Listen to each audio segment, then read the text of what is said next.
The film tells the life story of Tai Wung, a young man born into a poor family, with his only relative being his elderly mother, who worked tirelessly to raise him and pay for his education. Living up to his mother's expectations, Tai Wung became an excellent student and was accepted into the most prestigious high school at that time. At this school, there was also a genius admired by many students, Kim Jungu, who had the honor of giving the opening speech at the entrance ceremony, causing excitement among the female students whenever they saw him. Meanwhile, Tai Wung, who had just entered the school, had no idea who this guy was. After the ceremony, Tai Wung bent down to carry his belongings into his dorm room. There, he met his roommate, a bookworm who, upon their first encounter, immediately listed a series of rules that Tai Wung had to follow. In the first class, the teacher presented a topic, how their country could defeat 16 nations in the World Cup. Being a genius, Jungu confidently stepped up to the podium and proposed a solution through a mathematical equation. However, the answer was not enough to satisfy the teacher. He asked if anyone else had a different opinion. After going through several students, the teacher stopped at Tai Wung because he was the only one who noticed a flaw in the question. He stood up and proved his point to be correct, then wrote another equation that deeply impressed the teacher, who applauded and praised him in front of the whole class. This made Jungu feel irritated inside and start to develop a sense of rivalry toward Tai Wung. From that moment on, whether in practical lessons or any theoretical class, Jungu always wanted to compete with Tai Wung. Even during sports activities, he was determined to win against the person he always considered his rival. One day, the thing Jungu was most proud of, his essay, was also surpassed by Tai Wung, which pushed him to his limit. Tai Wung, on the other hand, still had no idea what was going on. At the library, he happened to see a girl arguing with the librarian, trying to buy the book, The Snow Queen. But the rule there was that books could not be sold, so no matter what, she couldn't buy it. Being refused made her upset, and she left angrily, but as soon as she stepped outside, she was robbed of all her money by some female students. Fortunately, Tai Wung drove them away, but the girl no longer had money to go home, so she asked to borrow from him,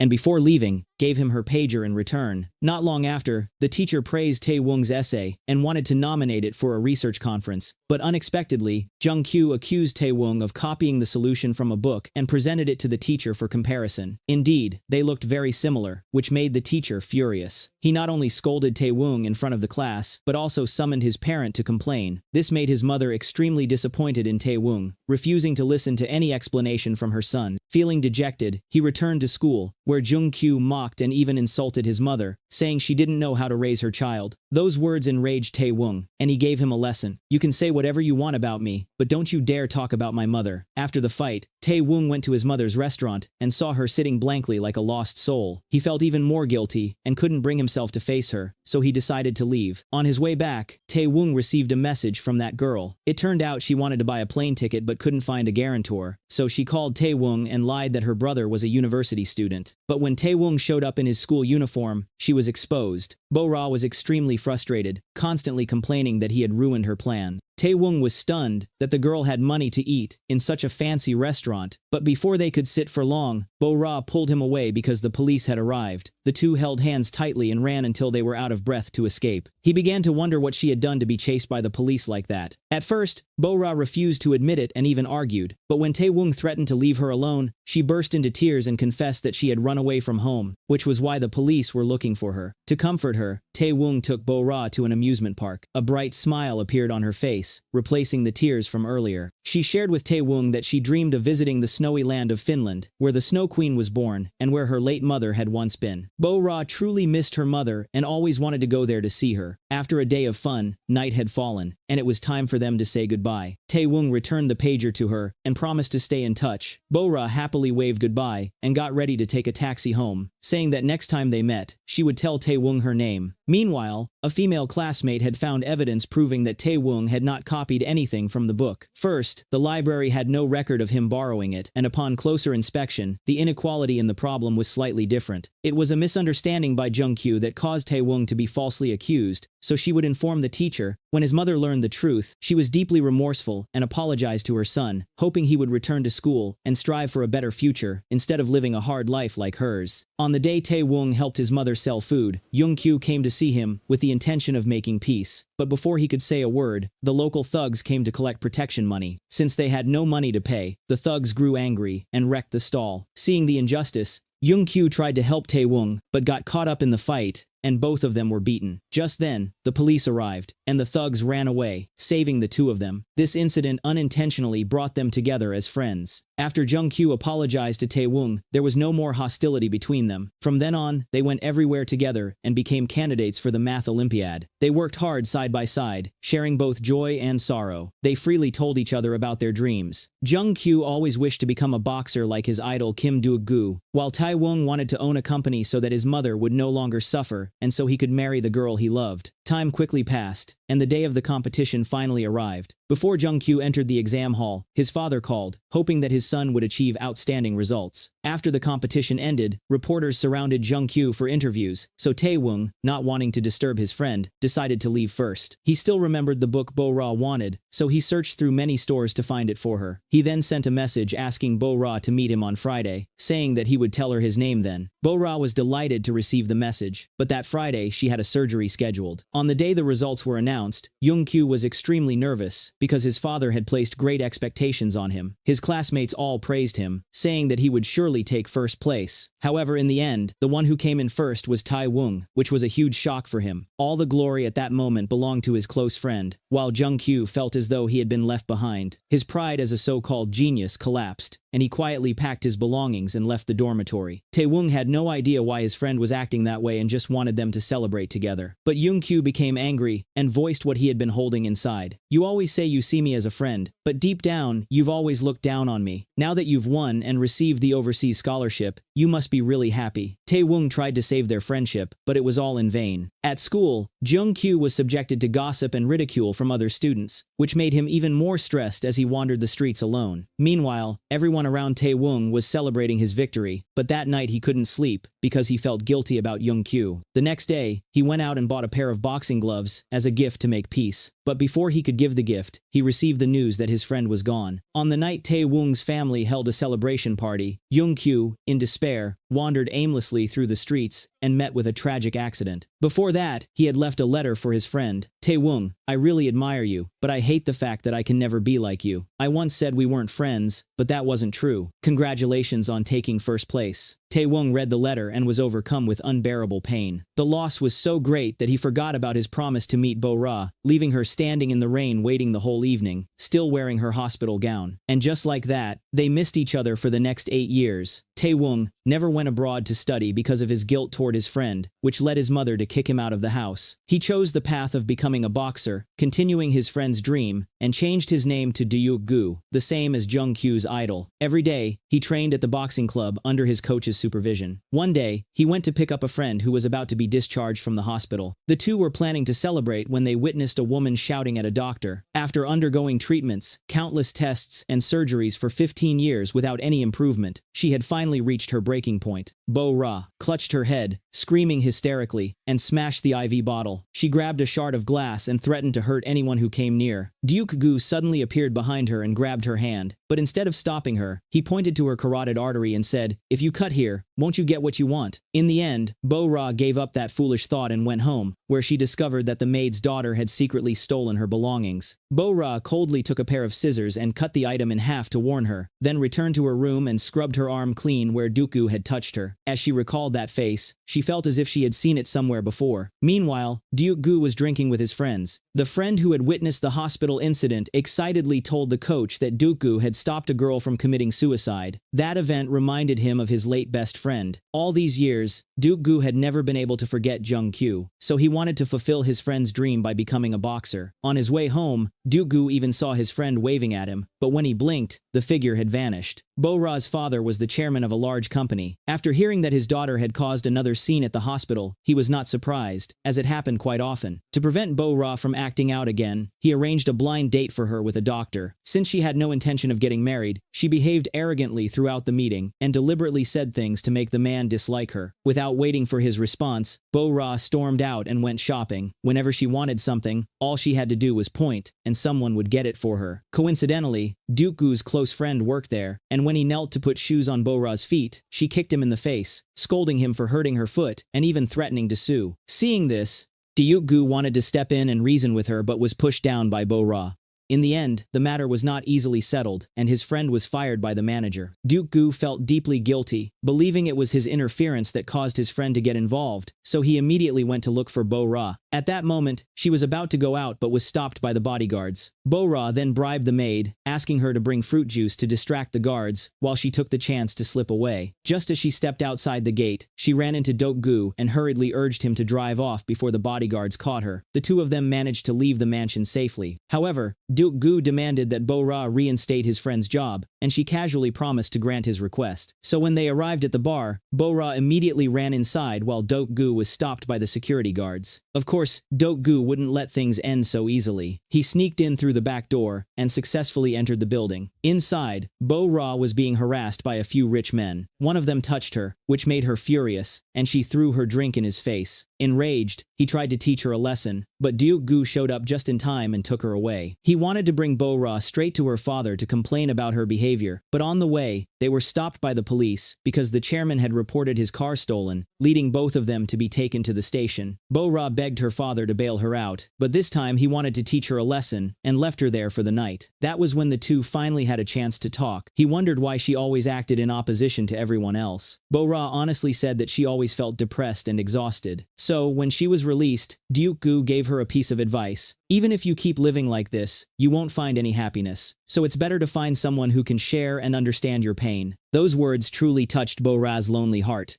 She became gentler and asked him to take her somewhere, a place where her loved one had long been laid to rest. Standing before that grave, Bo-ra cried like a child longing for her family's affection. Gu understood her feelings and gave her a white flower for Bo-ra to place on the grave. When they returned, she thanked him, but her father became furious upon seeing Gu. Without knowing the full story, he slapped Gu, believing he was a thug who had taken advantage of his daughter for money. The chairman asked how much Gu wanted and said he would pay him a fair price. Of course, that was not what Gu wanted. He told the chairman that his daughter had visited a grave that day. It turned out to be the grave of her older brother. Her father had forbidden Bo-ra from going there, but she disobeyed him and accused her father of causing her brother's death, which made him so angry that he slapped her. Not only that, he arranged for her to be sent to a school abroad to get her out of his sight. Bo-ra's mother was actually still alive, but Bo-ra only found out after her brother's death. Seeing her mother happy with her new family made Bo-ra feel abandoned, and she deeply resented her for it. On the day she was to leave for her studies, Bo-ra went to see Gu to apologize for how her father had treated him, to say goodbye, and to ask him the meaning of the lily. Gu said it meant you will find happiness. On the way to the airport, Bo-ra called her father to say goodbye and wished him happiness. The chairman, filled with regret, immediately canceled his schedule and rushed to the airport to see his daughter, only to hear the news that Bo-ra had gone missing. He ordered a search right away, and they even went to Gu's place, but the young lady wasn't there. When Gu learned she was missing, he was terrified, afraid that Bo-ra would end up like his friend, gone forever. So he immediately took a cab to the grave. Sure enough, Bo-ra was there. After placing the white flower on the grave, she walked toward the cliff, ready to end everything, when Gu appeared and held her tightly, pleading, "Don't do this." Gu told Bo-ra that all the hardships had already passed, so she should try to live well. He didn't care why she wanted to do it. As long as he could save her, that was enough. Comforted by his words, Bo-ra gave up her desperate thoughts. Just then, her father found her, and Bo-ra fainted in his arms. The chairman quickly carried his daughter to the car and didn't forget to turn back and thank Gu. After everything, he realized how wrong he had been, holding his daughter tightly and apologizing. From then on, he promised to make up for everything, because Bo-ra was the only family he had left in this world. The next morning, the maid and her daughter were preparing breakfast in the kitchen, wondering if Bo-ra had changed her temper, when she appeared, speaking in her usual aristocratic tone, and took back the hair clip she had once given to Jinan. Right after that, Bo-ra went to the gym, where Doku was training, and brought him a large amount of food as a token of gratitude for saving her life. Everyone was amazed, since Korean beef was very expensive, but Gu refused to accept it, which confused Bo-ra. She insisted that he take it no matter what. The coach's daughter, Seung-ri, who also liked Gu, became curious about who Bo-ra was. She went to Chung-sik's workplace to ask about her, then went directly to find Bo-ra. Together, they went to a bar and made a bet. Whoever won would have Gu. Bo-ra agreed without hesitation. Meanwhile, Gu and his friend were having a barbecue with the food Bo-ra had brought. Chung-sik was curious about what kind of relationship they had for her to care so much about him. Gu avoided the question and let it pass, but then he received a phone call. Both of them hurried to the bar and found the two women completely drunk.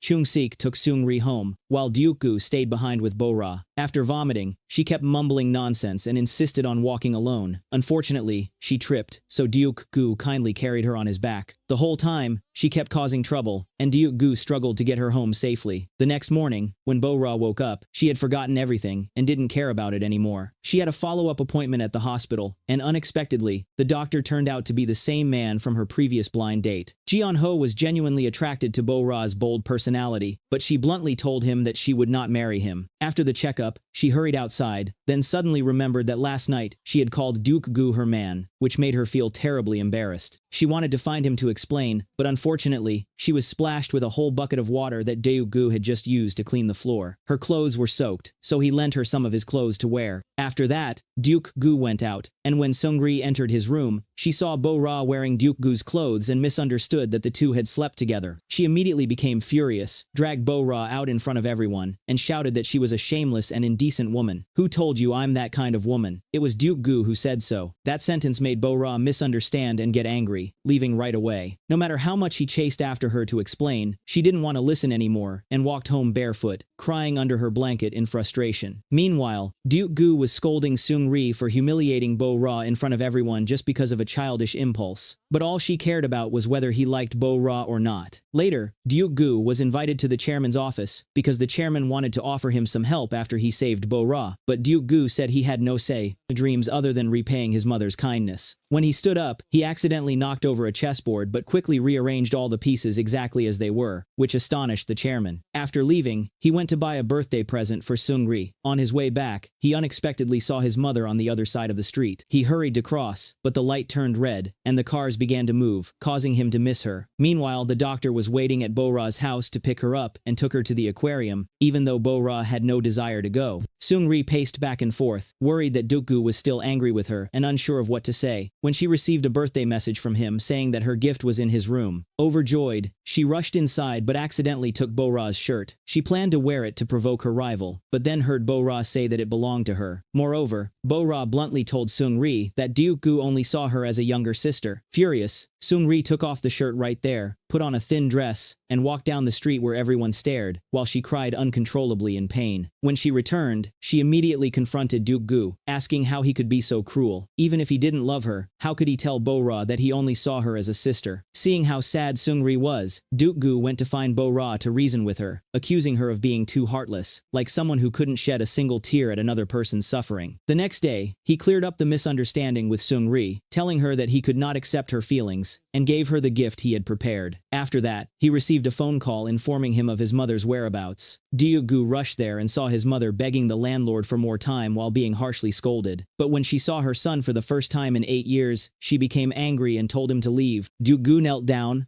begging for forgiveness. But his mother said she didn't need him anymore, only money. Ryukgu borrowed money everywhere, but still couldn't gather the amount his mother needed. His close friend didn't have much either, so he could only help a little. At that moment, Ryukgu remembered the chairman's promise and went to find him. Ryukgu then became the new driver for the young lady, Bo-ra. With his remarkable memory, the chairman realized he was no ordinary man and decided to give him a chance. Because of their previous conflict, when Ryukgu started working under her, Bo-ra wanted to use this opportunity to teach him a lesson about manners. She took Ryukgu to the store where Chung-sik worked, intending to embarrass him in front of his friend. Not only that, she also set a series of rules that he had to follow. While in the elevator, she deliberately mentioned that Ryukgu had borrowed money, making him lose face in front of others. When they were finally alone, he told Bo-ra that she could say whatever she wanted because, after all, they were only in a driver-employer relationship, so it would be best not to interfere in each other's personal lives. Bo-ra became furious and ordered Ryukgu to quit immediately. Seeing that he ignored her words, she got into the car and drove it straight into a wall, which led to Ryukgu being scolded by his superior, while she stood by with a smug expression. On his very first day at work, he had already gone through all kinds of trouble. His close friend, upset on his behalf, advised him to study for a new license so that he could have a better future. The money Ryukgu worked so hard to earn was meant for his mother's rent. Even after receiving the money, she still treated him coldly. When he only wanted to share a meal cooked by her, she drove him away. The next day, Bo-ra burst into a meeting room to demand that Jeon-ho step outside to talk, because he had lied about their blind date. Her father now wanted her to marry him.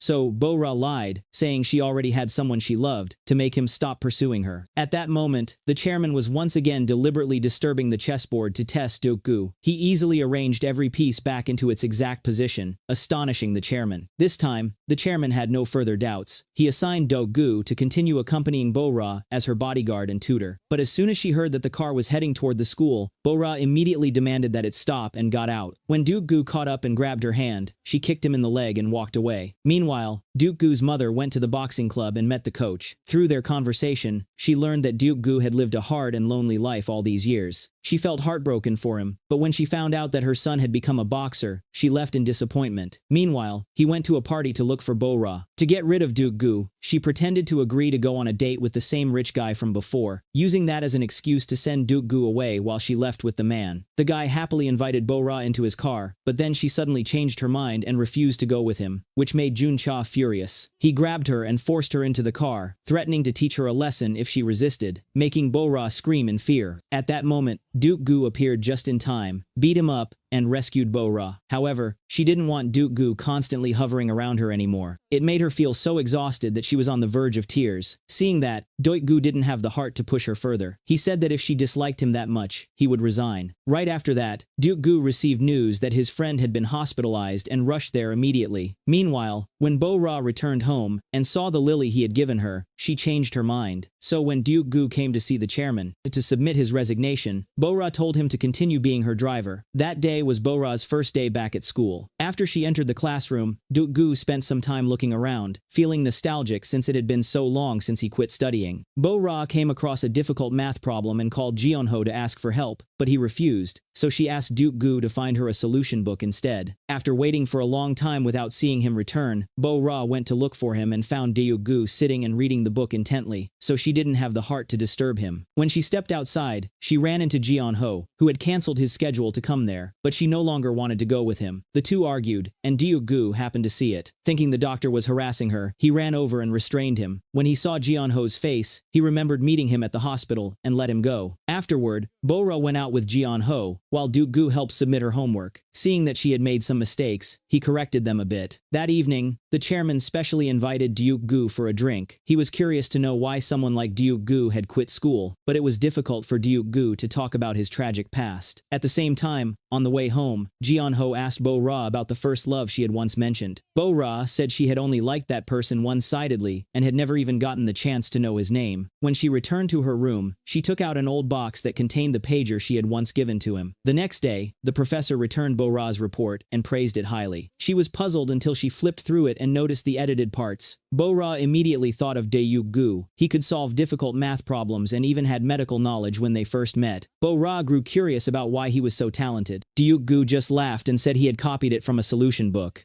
Bo-ra then forced him to find that book, because the professor would quiz her the next day. Of course, they couldn't find it, because Jungu had lied. By chance, he saw the book The Snow Queen and told Bo-ra, "When I was in high school, I met a little girl. Her mother had passed away, so she wanted to go to the land of the Snow Queen to see her mother." Bo-ra's eyes filled with tears as she realized he was the person she had been searching for. She remembered how excited she had been that year, waiting for the day she could meet Jungu. The little girl had drawn his face and always carried the picture with her. Even though she had just finished an important surgery that day, Bo-ra had snuck out of the hospital to go to the meeting place. She waited for a long time, but he never showed up, even as the rain poured down. Seeing Jungu now, Bo-ra felt heartbroken and asked why he hadn't come back then. At that time, the chairman went to see the coach, hoping to convince him to let Jungu leave boxing and learn business under his guidance instead, as he believed Jungu didn't have talent in that field. The coach, who saw Jungu as his own son, didn't want to let him go. That evening, when Bo-ra returned home, she was surprised to see her father sitting and drinking, thinking about Jungu and how to persuade him to quit boxing and study business. Bo-ra, meanwhile, was struggling with whether she should tell him that she was the girl from all those years ago. The next morning, the professor praised her in front of the class and asked Bo-ra to explain her report. She honestly stood up and admitted that she had copied it from a solution book, and as punishment, the professor made her sing a song. Seeing that Bo-ra looked reluctant, Jungu volunteered to sing in her place. Everyone covered their mouths, trying not to laugh, which made her feel so embarrassed. As soon as the class ended, she walked away in frustration. Knowing Jungu was following her, she told him that she hadn't left out of anger the previous day, and even thanked him for his help. Bo-ra wanted to invite Jungu to have lunch together, but he told her to call him Appa. Instead of doing so, she teased him and ran away. Their playful moment didn't last long, as Bo-ra suddenly fainted right in front of him. Jungu immediately rushed her to the hospital. That was when he learned that Bo-ra had a congenital illness. Whenever she felt dizzy, had headaches, or noticed bruises on her skin, she had to go to the hospital right away. After she regained consciousness, she ignored Jeonho's advice and walked out, making him worried enough to chase after her. Bo-ra's eyes filled with tears as she told him that she had always been afraid of hospitals. For over 10 years, she had undergone countless tests and treatments, which left her exhausted. At that moment, Jungu received a call from the police. He rushed over and found his mother being harassed by the landlord because she didn't want to use the money to pay her debts. Still, Jungu handed the money to the woman. This made his mother furious. She asked where he had gotten that money. Since his driver's job didn't earn much, she assumed he was involved in something illegal. She then poured him a final glass of wine, saying that after drinking it, they didn't need to see each other again. Heartbroken, Jungu didn't return home that night, which made Seung-ri worried. Bo-ra couldn't reach him either, so she went to the gym to look for him. When she met Seung-ri, she asked why Jungu had dropped out of school, but even his closest friend didn't know. Bo-ra left without finding any answers but ran into Jungu outside. She asked where he had been the previous night and noticed the strong smell of alcohol. Already in a bad mood, Jungu lost his temper and shouted at her. Seeing her stunned, he quickly realized he had gone too far and apologized. They made up and went to eat together.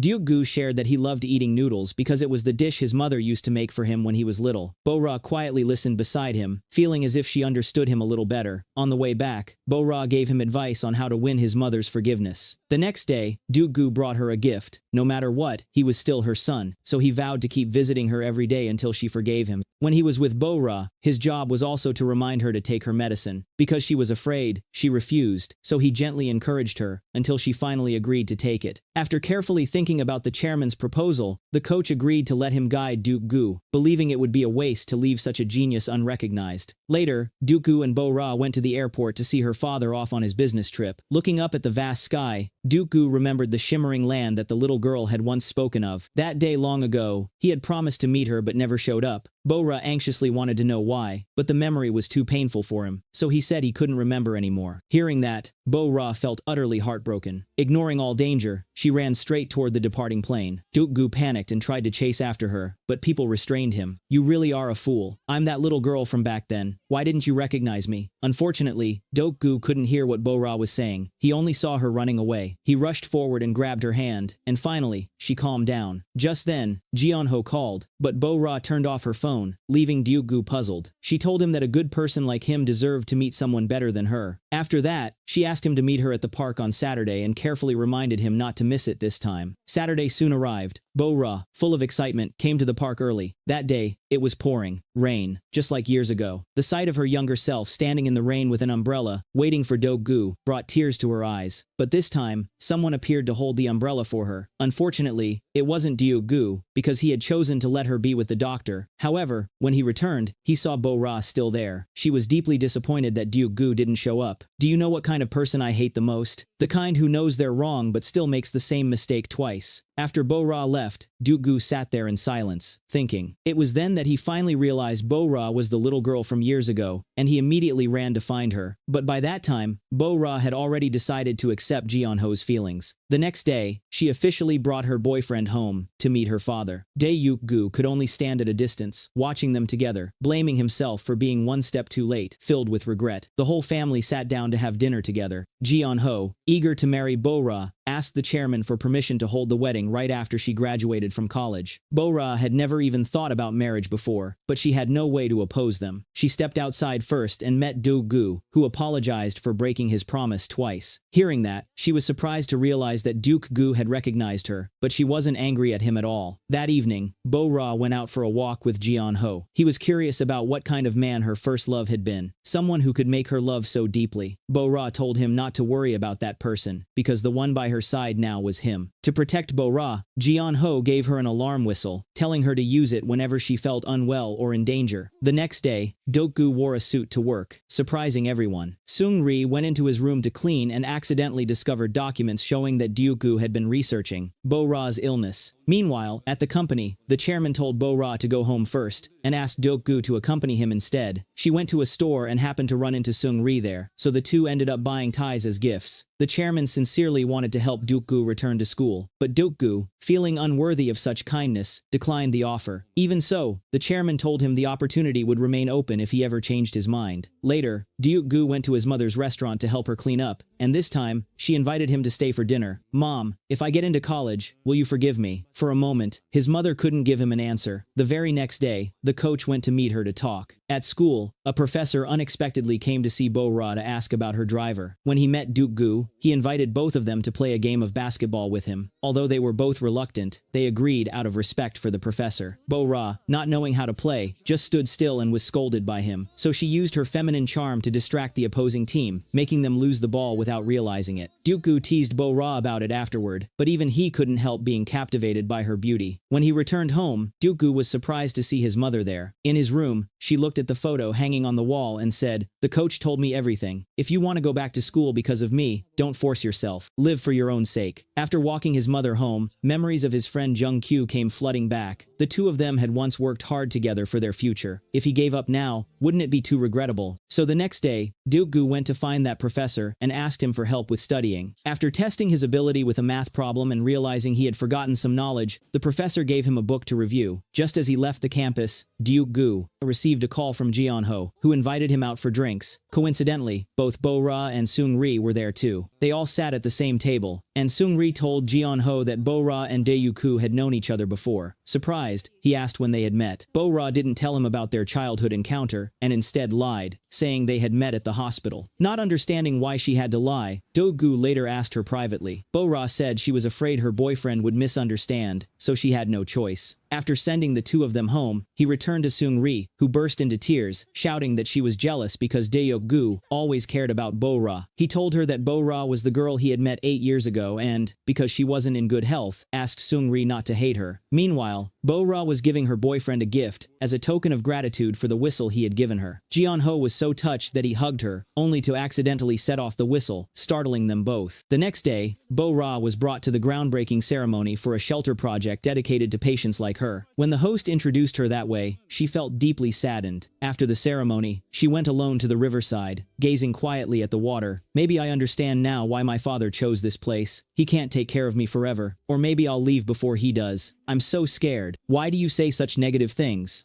You'll definitely live longer than he does."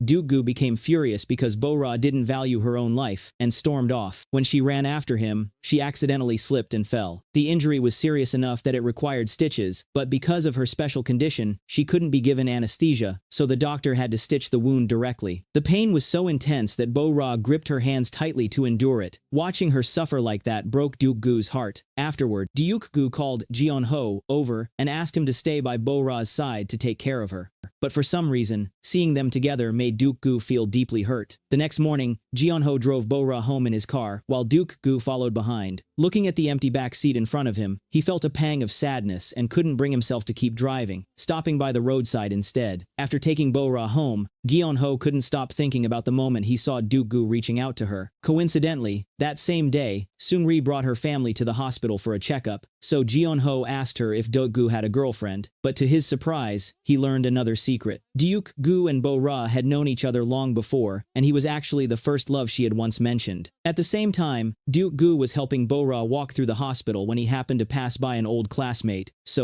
who immediately recognized his familiar face. She hurriedly ran after him, calling out his name, Tae-woong, but just then, the elevator doors closed, and he never heard her. After calling several times without a response, he assumed she must have been mistaken. Meanwhile, after learning that Jungu was his girlfriend's first love, Jeonho grew worried that one day she might be taken away from him. So he confessed his feelings to Bo-ra, saying that he loved her more than anyone else. Embarrassed, Bo-ra ran off, but he chased after her, insisting that he wasn't joking and was completely serious. As time passed and the exams approached, Bo-ra found herself unable to focus on studying or even finish her assignments, so she sat complaining to Jungu. When she noticed the top student sitting nearby, an idea flashed through her mind, and she asked Jungu to go borrow that girl's notebook for her. He refused, so Bo-ra kept pleading with him, and even called him Appa. After finally borrowing the notebook, he earnestly helped her study while she dozed off, refusing to wake up no matter how many times he called her name. Dae-yuku couldn't take his eyes off her adorable sleeping face. He wanted to keep looking at her, even reaching out as if to touch her cheek, but she suddenly woke up, making him embarrassed enough to rush outside. Not long after, her boyfriend came to pick her up. Watching them leave together, Jungu could only walk home alone. He went to his mother's store to help her carry some goods, and the two of them went home together. On that cold, snowy night, sleeping beside his mother made him feel warm inside. The next morning, while folding the blankets, Jungu found the school books his mother had carefully kept all these years, along with his Olympic gold medal. Overwhelmed with emotion, he hugged his mother tightly and told her that he had started studying again. Later, Jungu went to school and solved the problem the professor had assigned. Seeing the result, the professor immediately knew Jungu wasn't a fool and asked him, was it because of a woman? Before Jungu could answer, Seung-ri suddenly called, asking both him and Bo-ra to come help her make kimchi. Bo-ra, of course, refused, but Seung-ri said that no one there knew how to do it properly, and if someone as pretty as Bo-ra reminded them, they would listen. So all Bo-ra had to do was encourage them to work faster. When they finished, the sky had already turned dark. Jungu drove Bo-ra home, and she told him that everyone at the restaurant was really funny, and that she wanted to visit more often in the future. At that moment, the first snow of the season began to fall, making Bo-ra excited. She clasped her hands together and made a wish. Seeing her pure, beautiful expression, Jungu couldn't resist and kissed her. Bo-ra, furious, slapped him across the face and stormed home. After returning home, Jungu was filled with regret. The next day, he immediately went to apologize to Bo-ra, but she refused to forgive him. She even asked her father to change drivers and assign Jungu to drive for him instead. After that, she ordered the driver to leave, and Jungu quickly ran after her. He apologized once more, feeling guilty, but she was still furious. A kiss might not mean anything, but because I see you as an older brother, I can't forgive you. From now on, don't appear in front of me again. After Bo-ra left, Jungu unexpectedly ran into Sohee. They finally had a chance to talk after so many years apart. When the topic of Jungkyu's death came up, Sohee told him it wasn't his fault and that he should stop blaming himself. One day, Jungu was invited by his professor to attend a concert. When the music began to play, he realized it was the same piece he had once listened to with Jungkyu, bringing tears to his eyes. Meanwhile, ever since separating from Do-Yugu, Bo-ra had become more irritable than usual, scolding her store employees for the smallest reasons. Later, she went to a cafe with Jeon-ho, who asked what had happened to make her so upset. Bo-ra only said she was under a lot of stress. By coincidence, she saw her mother there and immediately stood up to leave, but her mother noticed her and wanted to introduce her to her younger sister, while Bo-ra turned and walked away. Her mother ran after her, begging for forgiveness, but Bo-ra's hatred was too deep. You even cursed your own mother. It should have been you who died instead of your brother. Jungu, who happened to be nearby, heard everything. Unable to bear her cruelty, he told Bo-ra to apologize to her mother. She refused and lashed out at him instead. Later, when Bo-ra still hadn't returned home, her family called Jungu to tell him that the young lady was missing. The moment he heard, he rushed to the school to look for her but couldn't find her anywhere. Then he remembered how Bo-ra had said she loved visiting that restaurant, so he hurried there. Sure enough, she was sitting there, waiting in the widabout, freezing cold. As soon as she saw him, she broke down in tears, and Jungu, overcome with pain, held her tightly. He then brought her inside to warm up and handed her a cup of hot water. Jungu didn't ask why she had run away, wanting to avoid bringing up painful memories, but Bo-ra chose to tell him herself. She said her mother was actually still alive, and the grave belonged to her brother. Seeing her mother with her new family had made her feel abandoned and heartbroken. At home, everyone sighed in relief when they received the news from Jungu that Bo-ra was safe. Jenin was about to tell Jeon-ho, but her mother reminded her to keep it a secret and not reveal that Jungu was with Bo-ra, so she lied, saying that the young lady was staying at a friend's house. Jeon-ho didn't believe her and rushed to the restaurant, pounding on the door repeatedly, but no one answered, because at that moment, Bo-ra and Jungu were visiting the grave together. That morning, when Seung-ri and her senior arrived at the restaurant, Jeon-ho immediately asked if they knew where Jungu had gone. Since Bo-ra was missing as well, he assumed the two were together. Meanwhile, Bo-ra and Jungu were sitting side by side, talking. Bo-ra told him that she had thought her mother was dead until she saw her at her brother's funeral, and that was when she realized her mother had another family. Because of that, she couldn't bring herself to forgive her. They took a walk along the beach, and it lifted Bo-ra's spirits. She no longer held any anger toward Jungu and called him Big Brother. But even though she called him that, Jungu couldn't feel happy, because he had already fallen in love with her.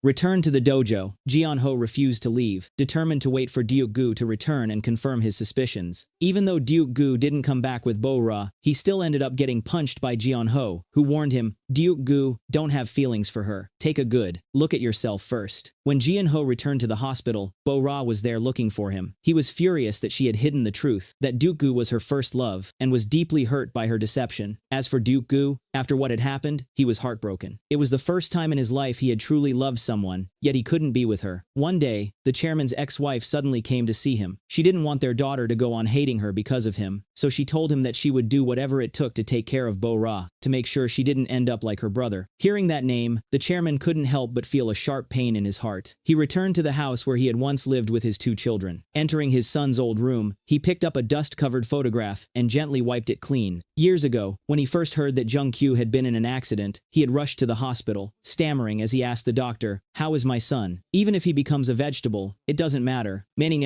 just let him live." The doctor regretfully told him that his son had passed away, and the chairman collapsed to his knees, crying soundlessly in agony. Gu still didn't know that Jungu was the chairman's son. He only heard from Jenin that the chairman visited that old villa once every year. Just then, he received a phone call that filled him with joy. It was from Sang-ho, his old high school friend. The two met again after so many years, embracing each other with tears in their eyes. At the same time, Jian-ho invited Bo-ra to a party to introduce her to his colleagues. There, Bo-ra met So-hee, who couldn't help but feel that Bo-ra looked very familiar, as if she resembled someone she once knew. Meanwhile, Sang-ho, after so many years apart, was heartbroken to see the state Gu was in. He urged him not to keep living this way, reminding him that Jungu's death had been nothing more than an Heiress accident. But Gu said that it had been because he argued with Jungu that day, which caused him to storm off and meet with the fatal accident. Elsewhere at the party, Jian-ho tried to pressure Bo-ra in front of his colleagues to join a 3-day, 2-night ski trip, which made her angry. He then asked, "How could you spend a night away with Gu, but not go on a ski trip with me? When you're sad, why do you go to him instead of me? Do you even see me as your boyfriend?" Hearing his words, Bo-ra was at a loss for how to respond. She left the party in tears, walking down the street crying, and Gu happened to see her. Worried, he asked what had happened. Bo-ra told him that Jian-ho had misunderstood their relationship, so she asked him not to be so kind to her anymore. That night, instead of going back to the restaurant, Gu went to his mother's place. Early the next morning, he accompanied her to the market to buy ingredients. He insisted on paying and carrying the bags. Seeing this, his mother bought him a scarf and gently wrapped it around his neck herself. As they ate noodles together, she asked if he was in love with someone. "If you are," she said, "bring her home for dinner." Later, Gu went to the university to meet the professor. After finishing his business, he was about to leave when he ran into Bo-ra's driver, who looked exhausted. So Gu offered to drive in his place. When Bo-ra realized that her driver was Gu, she was surprised but happy to see him again. Before saying goodbye, he gave her a gift, the one he never got the chance to give her 8 years ago. Inside was the book The Snow Queen that he had once searched for on her behalf, along with a handwritten letter from him. The memories of that day overwhelmed Bo-ra, and tears streamed down her face. Later, when Gu met So-hee again, he learned a shocking truth. Jungu had a younger sister, and she was dating a doctor at the same hospital where So-hee worked. When he realized that the girl was none other than Bo-ra, Gu was stunned beyond words. At that same time, Jian-ho gave Bo-ra a ring as a token of their love. The two reconciled and pretended that nothing had happened, but Bo-ra no longer wanted to continue an unhappy relationship. She honestly told him it was over, and walked away. After spending time at the old house, the chairman finally came to terms with his grief. He was no longer afraid to speak about his late son. When Gu came to pick him up and saw him packing, the chairman proudly showed him a family photo of his son. It was Jungu, the very same best friend Gu had once lost. There was no doubt left. That moment confirmed it. Bo-ra was Jungu's younger sister, the sister of the friend Gu had accidentally caused to die. Overwhelmed by pain and guilt, he couldn't bring himself to tell her the truth. All he could do was hold her tightly and whisper a broken apology. After that, Gu sped down the road as if trying to escape from this cruel truth. The memories of that day vividly resurfaced as if it had just happened yesterday, making it impossible for him to forget the torment that had haunted him for 8 years. The chairman, after returning, had completely changed. He no longer forced Bo-ra to get married and allowed his daughter to do as she wished. The only thing he didn't permit was meeting her mother. When Bo-ra and her father were about to go out, they heard that Gu hadn't gone to work today. At that time, he was in front of his friend's grave. He was in unbearable pain because after so many visits, he still hadn't realized that it was where Jungu was resting. happening. Bo-ra, worried about him, asked Jenin to call Jungu, but he didn't answer, so she went there herself. The place was empty, unlike the usual busy days. She knocked on the door of his room and called his name, but there was no response. As soon as she opened the door, she was shocked to see him lying, motionless with a fever. Bo-ra hurriedly used a towel to wipe his sweat, continuously calling his name. Not long after, he woke up, but his mind was unclear. He tightly held Bo-ra's hand and begged her not to leave. Bo-ra, anxious and not knowing what to do, called Gyeon-ho and asked him to come quickly. During that time, she went to change the water basin but accidentally tripped. Forgetting her own pain, Bo-ra rushed to clean up the mess. When Gyeon-ho arrived and saw Bo-ra's exhausted appearance for the first time, he was taken aback. After giving Jungu an IV drip, he noticed that she seemed less worried. He seemed to understand that the person Bo-ra loved was Jungu. Even though he wanted to take her home, Bo-ra still insisted on staying to take care of Jungu. The next morning, he woke up and saw Bo-ra dozing off, so he gently covered her with a blanket and went outside. But Bo-ra woke up and quietly followed him. When Jungu noticed, he thanked her for taking care of him all night. Bo-ra wanted to know why Jungu had become so broken, so she asked him the reason. I once had a very close friend, but he passed away. It was because of me, so I didn't even dare to attend his funeral. I didn't know where he was buried, but yesterday I found out and went to visit his grave. Bo-ra felt deeply sympathetic toward Jungu and thought he was truly pitiful. At dinner time, Jungu took her to his mother's store. The moment she saw Bo-ra, she was stunned, and throughout the evening, she kept watching her. Then, from her son's mouth, she learned that this was Youngkyu's younger sister. Didn't you say that if I liked someone, I should bring her home? This is the first and also the last time I'll bring her to meet you. He saw Bo-ra off to her house and watched her leave with regret, silently saying goodbye in his heart. The next day, he went to see the chairman and asked to resign, saying he wanted to return to school. He promised to repay the money he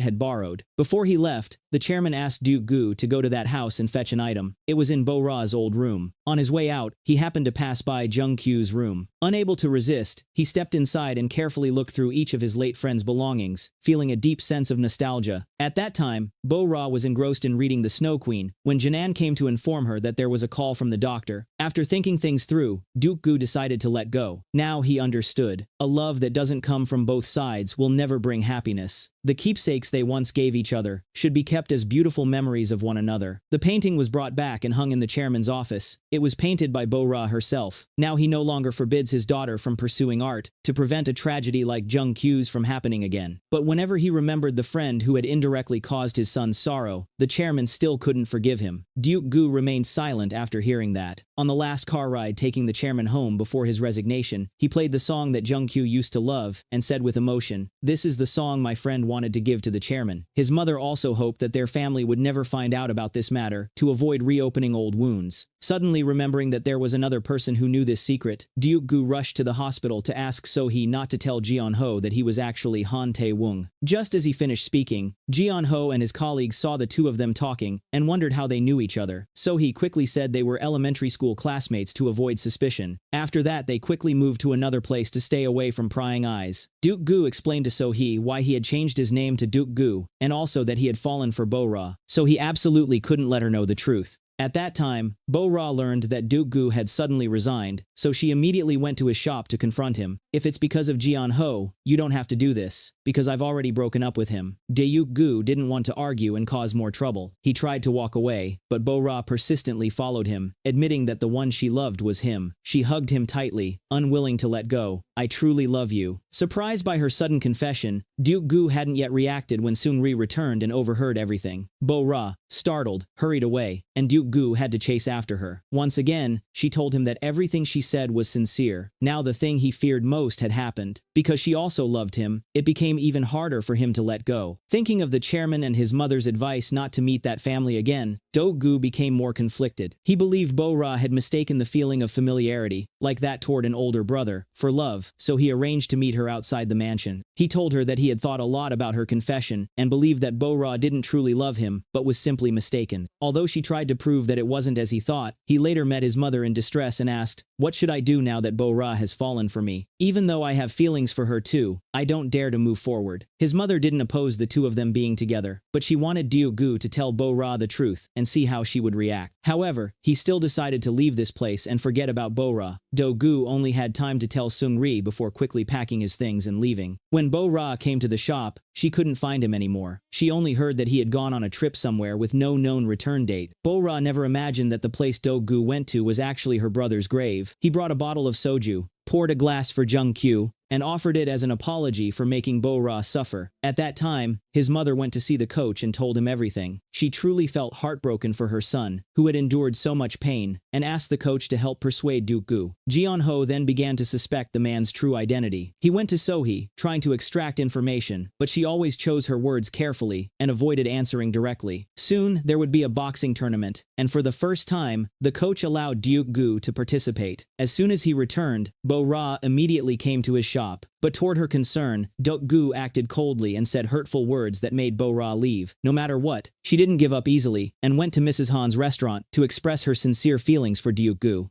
But his mother still wanted to sever their connection, deliberately saying harsh words to make Bo-ra give up. Do-gu heard everything from outside but couldn't bear to let Bo-ra be hurt, so he ran after her. He wanted so much to hold her from behind, but in the end, he didn't have the courage. From that day on, Bo-ra was always in a gloomy mood. She told Janan that Do-gu had rejected her cruelly, which made Janan angry and want to find him to ask for an explanation. But when she went to the shop, she couldn't find Do-gu because he was with the professor. In the recent exam, he was the only one who got an A, and the professor was very proud of him. Meanwhile, Bo-ra and her father visited the mansion to recall old memories. When speaking of Jungu, she entered her brother's room, shared her feelings, and burst into tears. Not long after, the boxing tournament officially began. Do-gu put all his strength into the fight, as if releasing all his frustration onto his opponent, and successfully passed the qualifying round, making everyone very happy. But when he returned to the shop, Bo-ra came again. She wanted to know if Do-gu truly had no feelings for her, at all. Tell me, did you really never like me? Not even a little? Then why were you so kind to me, buying books and giving them to me? Because I felt sorry for you. You had no friends and were sick, that's why I was nice to you. Hearing that, Bo-ra completely lost hope. After she left, Do-gu had to prepare for the next match, but his spirit was gone. Although he started out dominating his opponent, the moment he saw Bo-ra appear, he lost focus. Because of that, he was hit repeatedly and could no longer fight back. Even so, his eyes kept looking toward Bo-ra. Seeing her cry because of him, he felt unbearable pain. Winning or losing no longer mattered. As soon as the match ended, Do-gu hurriedly ran to find Bo-ra. In the middle of the crowd, he finally saw her sitting and crying alone. Everyone later wondered why Do-gu had lost like that. Clearly, he had the upper hand at first, but the situation suddenly turned around. Do-gu didn't know what to say to them. After the celebration, he returned home to see his mother, who gave him 3 million won to repay the chairman. From now on, they owed each other nothing, and the relationship with Bo-ra's family came to an end. Meanwhile, Jeon-ho kept asking So-hee more and more about someone named Han Tae-woong. Bo-ra had to be hospitalized due to exhaustion. Janan couldn't stand seeing her like that, and went to find Do-gu, begging him to visit her. No matter how much she pleaded, Do-gu still refused to go. Bo-ra didn't want to stay in the stifling hospital, so she returned home, told Janan she was fine, and forbade her from looking for Do-gu again. When he met the chairman to return the money, he heard him say that lately Bo-ra hadn't been feeling well and had lost her appetite. He was truly worried but forced himself not to visit her. However, everywhere he went reminded him of Bo-ra. They had shared so many beautiful memories, but now he had to learn how to forget them. One day, Bo-ra was riding in the car with her father. She happened to hear a familiar song and asked why he knew it. The chairman said it was a song Do-gu had given him, which surprised Bo-ra because her brother had also loved that song. Fate once again brought them face to face at a concert. The distance between them was close, yet it felt so far that they couldn't reach each other. Unable to bear it any longer, Bo-ra wanted to leave, but Do-gu ran after her and said, "If you have to live like this because of me, it's not worth it." Bo-ra said, "Even though I've cried a lot because of you, I still don't regret loving you." Those were all the words she wanted to say after their time apart. How could Do-gu remain calm after everything? He went to a bar, feeling sorrowful, and drank heavily. Seeing this, Seung-ri couldn't hold back her frustration. Clearly, he and Bo-ra loved each other. "I want to fight, so why did they have to suffer and avoid it?" Hearing her nag constantly, Do-gu grew tired. tired and left early. But just as he was trying to forget Bo-ra, his friend handed him a photo of the two of them together. The tears he had been holding back finally fell down his face. In the days that followed, Bo-ra tried to get used to life without Deok-gu by her side. She hung the photo she had taken with her brother and reminisced about the old memories. Jung-kyu had once promised that when his sister grew up, he would introduce her to a handsome young man who was good at math, but by the time she became an adult, he was no longer in this world. That day, Sang-ho unexpectedly came to the shop, intending to meet his old classmate, but since Deok-gu wasn't there, Seung-ri contacted him, and they quickly reunited. Sang-ho had already learned everything from So-hee, and deeply regretted that Deok-gu could not return under his real identity as Tae-woong. Even so, he felt content knowing that he could love Bo-ra silently. At this time, Bo-ra learned from Jeon-ho that the doctor's colleague knew her brother's close friend, so she wanted to meet that person once. To help Bo-ra, Jeon-ho asked So-hee for Tae-woong's contact information, but she hurriedly refused and lied that he had changed his phone number. Meanwhile, Seung-ri and her senior went to the bookstore to buy gifts for Deok-gu, hoping he could be accepted into Seon University. They later brought the presents to him in person and wished him success in his studies, which made Deok-gu deeply touched. On the other hand, Jeon-ho went to the high school where Tae-woong had studied to ask for his contact information, but the staff there said they couldn't disclose it. Moreover, it had been 8 years, so it was very difficult to find. Feeling frustrated, Jeon-ho returned to the hospital to look for So-hee, but his colleagues said she had gone to attend an international conference. Since So-hee was born in England and had never returned before finishing elementary school, Jeon-ho quickly realized she had lied about being Tae-woong's elementary school classmate. He pieced the clues together and realized that Deok-gu could actually be Tae-woong, so he immediately set out to confirm it. At that moment, Bo-ra grew curious about her brother's best friend. She asked her father if he had ever met that person and said she wanted to meet him once. But her father immediately stopped her and told her that Jung-kyu had died because of that friend. The secret could no longer be hidden. Jeon-ho had learned everything, so he went straight to meet Deok-gu and called him by the name Tae-woong. Knowing that denying it would be useless, Deok-gu openly admitted it. Because of that, he chose to stay away from Bo-ra. He begged Jeon-ho to keep this secret if he didn't want to see her get hurt. But unexpectedly, even though her father tried to stop her, Bo-ra's curiosity grew stronger, and she was determined to meet Tae-woong no matter what. Jeon-ho, who knew the whole truth, felt sorry for her. He hugged Bo-ra tightly to comfort her, but was pushed away. Even so, Jeon-ho earnestly pleaded with her, "Don't love Deok-gu anymore." One day, everyone at the shop was preparing to decorate the Christmas tree. Seung-ri told Chung-sik to go to Deok-gu's room to get the scissors. As he went to the desk to look, he found a photo tucked inside a book, took it out to see, and forgot to put it back. At that time, Deok-gu was at the hospital meeting So-hee. He passed by Bo-ra without realizing it. She was also there to see Dr. Hong, hoping to meet the person named Tae-woong. When So-hee saw her, she immediately texted Deok-gu to warn him and prevent them from running into each other. Then she tried to persuade Bo-ra not to look for that person anymore. The accident that killed Jung-kyu wasn't Tae-woong's fault. He was already tormented enough that he had to drop out of school. Isn't that punishment enough? Hearing that, Bo-ra left, but she soon realized she had forgotten her phone and went back to get it. To her shock, as she stepped outside, she saw Deok-gu walking with So-hee and heard her call him Tae-woong. She was so stunned that she couldn't even hold her phone properly. Meanwhile, his mother brought some things to the shop and only met Chung-sik. The friend warmly welcomed her in place of Deok-gu and invited her into his room. When she suddenly saw the old high school photo of her son with Jung-kyu, she became emotional and left before Deok-gu returned. That evening, he finally returned home and heard from Chung-sik that his mother had come by and brought them food. The two of them had dinner together, and he said to his friend, "One day, I'll tell you why I quit school." By that time, Bora has found out everything. She drank alone, trying to forget the sadness in her heart. In the end, she called Deok-gu, tears streaming down her face, and said, "My brother was killed by his own best friend. Today, I met that person." Hearing this, Deok-gu was stunned, unable to utter a word. Throughout the entire way home, neither of them spoke a single word. The next day, Bo-ra continued to contact him. She was at her brother's high school and wanted Deok-gu to come there quickly. Without hesitation, he rushed to meet her, and together, they revisited that place filled with memories. Every corner reminded Deok-gu of the painful day when Jung-kyu passed away. The more Bo-ra thought about it, the more she pitied her brother. She said that she had always wanted to meet his best friend to see what kind of person he was, and what he could have said that drove her brother to such despair. Bo-ra kept questioning Deok-gu,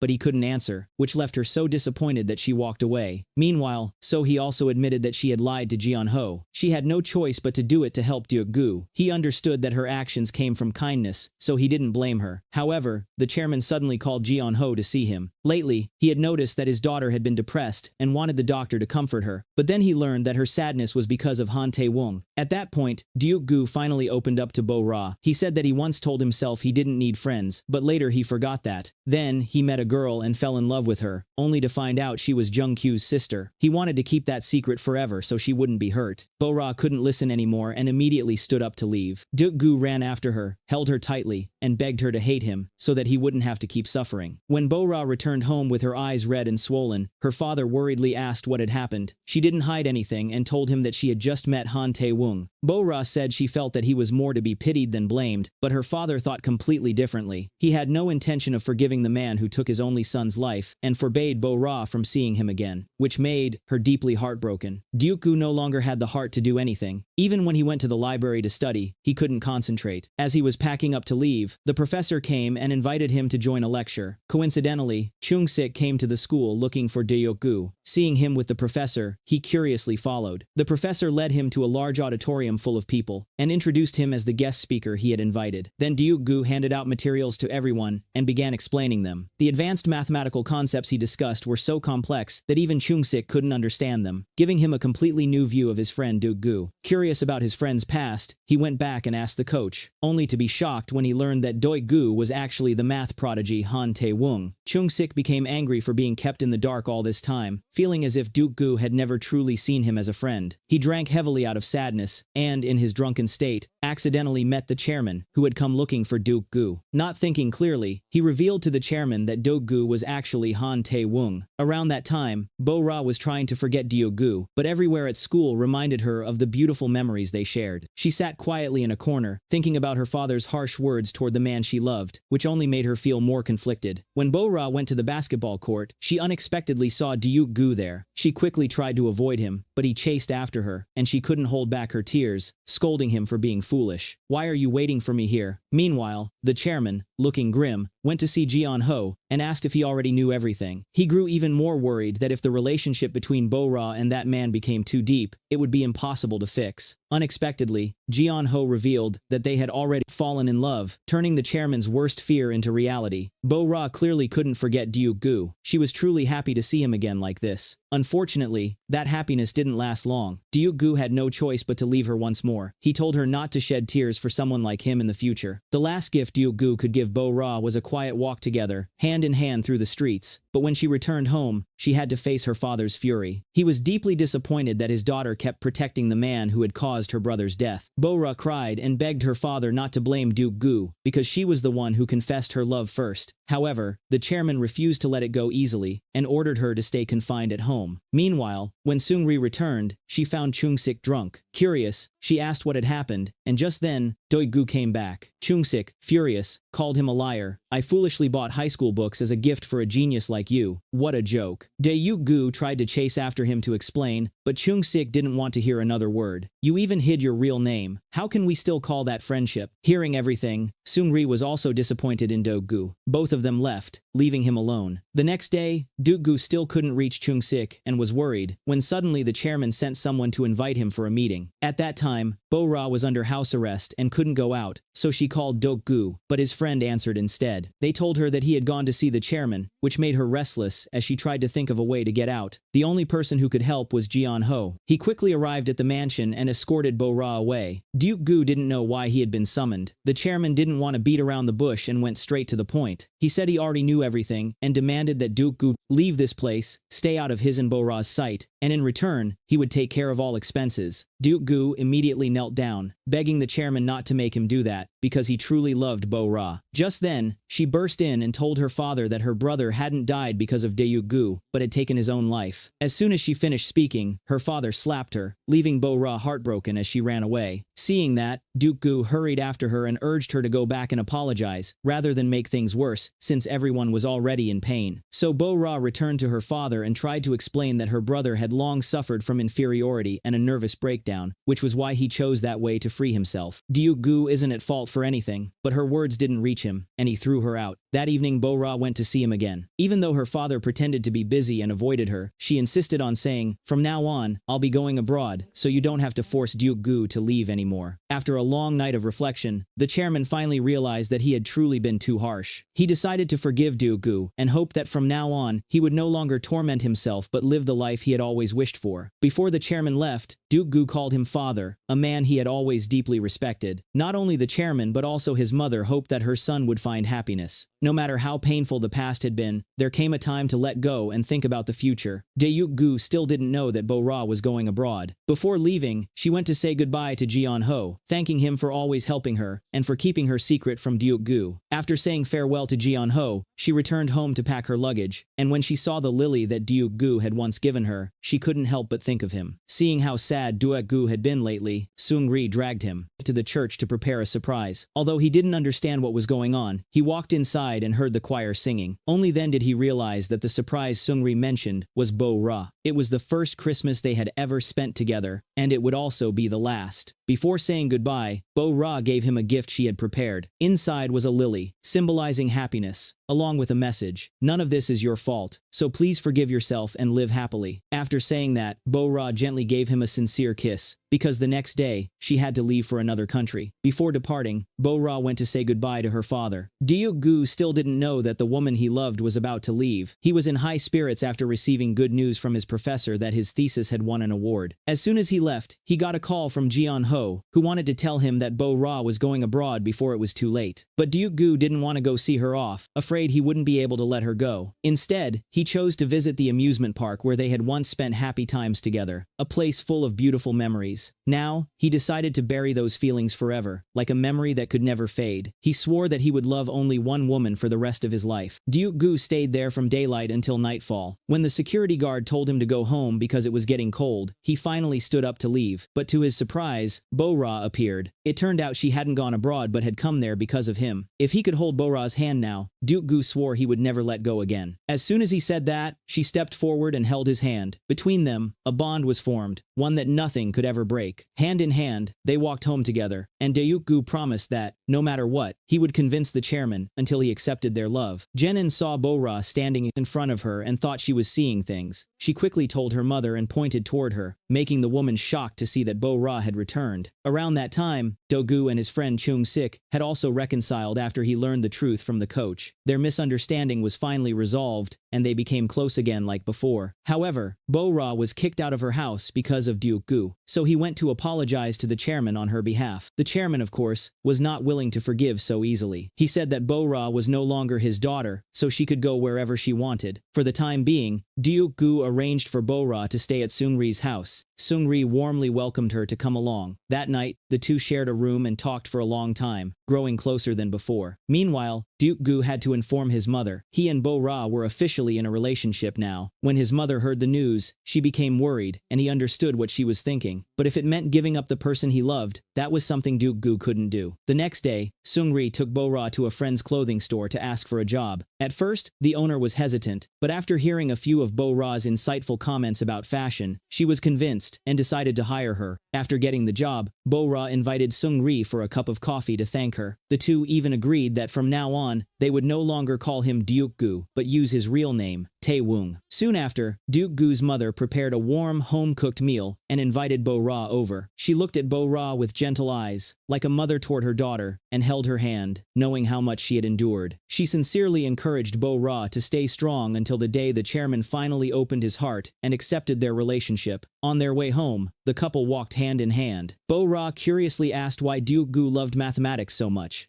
He said it was because math always had an answer, whereas in life, no matter how hard you think, some things never do. In the days that followed, Jungu worked diligently at the construction site while also studying hard. Bo-ra, on the other hand, helped the store grow significantly in sales. During her free time, she even learned boxing from Seung-ri. However, Jungu still didn't know what kind of job Bo-ra was doing. When he eventually questioned Seung-ri, she finally told him the truth. Immediately, he got angry, stormed into the store, and pulled Bo-ra outside. He couldn't bear seeing her work so hard hard and suffer because of him. Leaving home was already painful enough. But Bo-ra believed there was nothing wrong with earning her own money, and was disappointed that Jungu didn't understand her feelings. Watching her walk away, he regretted his anger, and rushed forward to hold her tightly in his arms, apologizing sincerely. At that time, Jeon-ho was reviewing Bo-ra's x-ray, and suddenly discovered a concerning issue. Meanwhile, she had just received her salary, and took Seung-ri shopping as a way to thank her. All of a sudden, Bo-ra felt a sharp pain in her chest, startling Seung-ri, but since it quickly went away, Bo-ra didn't pay much attention to it. Afterward, she stopped by home to visit Jenin, and asked the girl to deliver a gift to her father on her behalf. Curious, the chairman opened the package, and found a pair of gloves and a letter from Bo-ra. "This is the first day I've received my salary, so I bought this gift for you. I'm doing really well now, so please don't worry about me. Take good care of yourself." After reading the letter, the chairman was deeply moved. Missing his daughter, he went into her room to look around. When Bo-ra returned home, she began sketching Jungu as he concentrated on solving a math problem. But at that moment, he was frustrated because he couldn't find the answer. Bo-ra gave him some advice, but what caught his attention was her sketchbook. He quickly grabbed it, admired how beautiful it was, and hugged her tightly. The next day, one of their friends suggested they go somewhere to relax. So the four of them went to a ski resort. Some were teaching each other how to ski, while others played on sleds. When it was Bo-ra's turn to pull Jungu, the sled wouldn't move because he was too heavy. After playing, they all sat down together to eat cup noodles. Wanting to spend time alone with Bo-ra, Jungu said goodbye to the others, and took her on a cable car to a snowy castle. When he found out that Bo-ra still kept the old pager, he teasingly asked if it was because she had liked him for a long time, and couldn't bring herself to throw it away. Flustered by his words, Bo-ra stammered and refused to admit it. Later, the two went shopping, and stopped at a street stall selling fish cakes. Seeing Jungu feed Bo-ra, the stall owner smiled and said they looked like a newlywed couple. When the couple returned, they couldn't find their friends anywhere. Instead, there was a table beautifully decorated with candles and a note saying that it was a surprise arranged for them. Bo-ra wanted to read the note, but Jungu wouldn't let her. She tried to snatch it and ended up falling into his arms. The atmosphere instantly became awkward, and neither of them knew what to do next. Suddenly, they heard a noise from the room. Curious, they opened the closet and found their three friends hiding inside. That night, everyone gathered together, playing and laughing until they all fell sound asleep. Taking advantage of the moment, Jungu quietly woke Bo-ra and asked her to come with him. He took her to Lapland, a place covered in pure white snow, just like Bo-ra's childhood dream, and gave her a tender kiss. Meanwhile, his mother decided to move away to work with some relatives. Knowing they would soon be apart, Jungu felt reluctant to let her go, but his mother told him to visit whenever he had time. The next day, he accompanied her to the bus station, said goodbye, and then devoted himself entirely to his studies. That day, Bo-ra returned to the hospital for a checkup, and Jeon-ho suspected that something might be wrong with her health because she often experienced chest pain. However, he didn't tell her directly, instead choosing his words carefully so she wouldn't worry, and asked for another x-ray. After finishing her appointment, Bo-ra went straight to the library to find her boyfriend. Jungu was deeply focused on his work, and when he looked up and saw her, he was pleasantly surprised. After he finished studying, the two of them went home together. During that time, the results of Bo-ra's medical tests came out. The doctor concluded that she had endocrine cancer, and even if surgery were performed, there would still be complications. It could never be completely cured. The symptoms of her illness gradually became more apparent, and one day, Bo-ra fainted on Jungu's shoulder. No matter how hard he called out to her, she didn't respond. Terrified, Jungu panicked, but fortunately, not long after, Bo-ra regained consciousness as if nothing had happened, saying that she was just sleepy. When they got off the bus, Bo-ra playfully complained that she was tired and wanted Jungu to carry her, so he gave in and carried her on his back. Meanwhile, Jeon-ho still didn't want to believe that Bo-ra had an incurable disease, but his colleague told him that once the symptoms became obvious, it likely meant the illness had reached its final stage and was difficult to treat. Bo-ra, however, still had no idea. She continued living cheerfully as always, visiting the shop to see Jungu and waking him up from his nap. Together, they helped everyone clean the place. Since Bo-ra had grown up as a rich young lady, it was her first time doing such things. In their free time, Jungu even helped her practice boxing. While cleaning his room, she accidentally dropped the gift box containing the lilies, the flowers that symbolized happiness, and suddenly felt an ominous premonition, as if something terrible was about to happen. The next morning, her health began to deteriorate. She suffered sharp pains in her chest that caused her to collapse. As soon as she felt better, she immediately ran to the hospital to see Jeon-ho, panic-stricken, describing her symptoms and asking if she had a serious illness. At that time, Duik-gu went to several flower shops to buy lilies, but the sellers told him that this kind of flower only blooms in spring. Would Bo-ra be able to wait until spring came? Because Jeon-ho had already told her that she had endocrine cancer, and it was in its final stage. The best option was to be hospitalized and begin treatment as soon as possible. The news hit Bo-ra like a thunderbolt. How could she possibly face Duik-gu and tell him such a cruel truth? However, Do-yuk-gu gradually began to notice something strange about Bo-ra. The moment he came home, he hugged her tightly in his arms. They sat together, but she could no longer smile, only silently shed tears as she listened to his heartfelt words. She wished they could build a happy family together. Bo-ra quietly watched his back as he sat studying, trying to imprint the image deep into her memory. After sitting there for a long while, she quietly turned to leave. But every time she thought of Duik-gu, she feared that if she died, he would have to endure unbearable pain. Bo-ra desperately begged the doctor to save her, not to let her leave the people she loved. Thinking of her father, who would be left alone in this world, she agreed to stay away from Duik-gu as he wished, only asking for a little more time. Seeing her troubled expression, her father worriedly asked what was wrong, but she didn't have the courage to tell him yet. Before being admitted to the hospital, Bo-ra asked Jeon-ho to be Dada-is. Keep everything secret from Duik-gu. Then she asked Seung-ri to teach her how to cook. By the time Duik-gu came home, everything was already prepared. In a meal, Bo-ra wanted to make herself for the man she loved. Though he said they would have many more chances to eat together, only Bo-ra knew that her time was running out, and she quietly swallowed her tears. After dinner, he went back to working on the math problem he had been stuck on. Remembering Bo-ra's earlier hints, he finally found the solution. The next day, he immediately brought it to his professor, who was surprised that Duik-gu had solved it so quickly. Filled with joy, he went to see Bo-ra and took out a ring to propose. Though he admitted it might be sudden, he sincerely wanted to build a happy family with her. "Will you marry me?" Even though her heart was overflowing with happiness, Bo-ra forced herself to act cold and firmly rejected his proposal. She hurried back to Seung-ri's house to pack her things and returned to her father's home. But as soon as she stepped outside, she ran into Duik-gu. At that moment, he still naively thought she was only upset and wanted to comfort her. But for Bo-ra, staying by his side would only bring them both more pain. So she forced herself to say words that deeply wounded him and then walked away. After that, she went to the hospital and prepared to begin her cancer treatment. At that time, her father was on a business trip preparing for a very important project, but he had a bad feeling that something was wrong and hurried back home. When he arrived, Bo-ra was listening to the doctor explain her treatment plan. The moment he saw her, he rushed forward and held her hand tightly. "My dear, don't be afraid. No matter what it takes, I will save you." He begged the doctor to do everything possible to save Bo-ra, even though the cancer cells had already spread. Even while enduring her illness, Bo-ra hadn't shed a single tear,